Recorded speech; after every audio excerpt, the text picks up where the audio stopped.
prepares for the collapse of Soviet Times update on the war of Russia and Ukraine on May 10. Russia's economy is in the worst shape of the post-Soviet era as the country feels continue to suffer from Western sanctions on Ukraine, a leaked forecast from the Russian Finance Ministry revealed.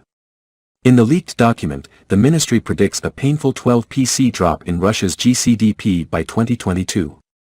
This is the most significant drop since Boris Yeltsin came to power in 1994 for the transition. Post-Soviet, and 10 years of growth will disappear. Since Russia invaded Ukraine in February, the Kremlin has come under Western sanctions aimed at crippling Russia's ability to wage war. Russia only dodged a flurry of foreign debt earlier this month, the first time it has failed to meet its payment deadline since the revolution of 1917.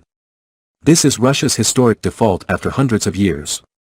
Russia turned to its scarce dollar reserves to pay off £526 million owed to foreign investors, following a desperate attempt to pay bills using frozen assets used to finance its war effort. But these were blocked by Western sanctions, so the Kremlin sought to pay in rubles, which investors refused.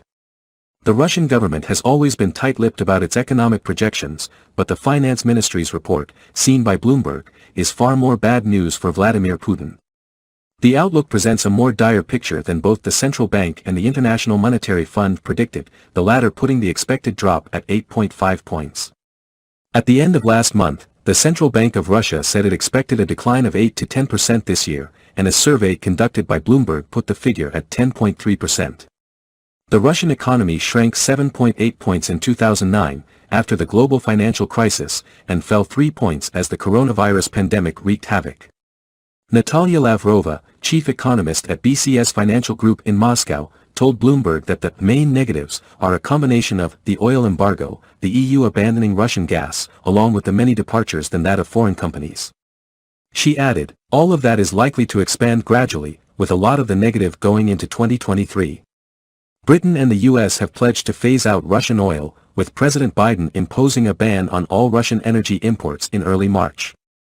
The Department for International Trade also announced on Monday that the UK is imposing another wave of sanctions against Russia and Belarus. Affecting trade worth £1.7 billion, new import duties will be added on goods such as palladium and platinum, as well as export duties on chemicals and plastics. Putin is extremely bewildered as Russia's war in Ukraine is being limited by the collapse of the economy because of sanctions.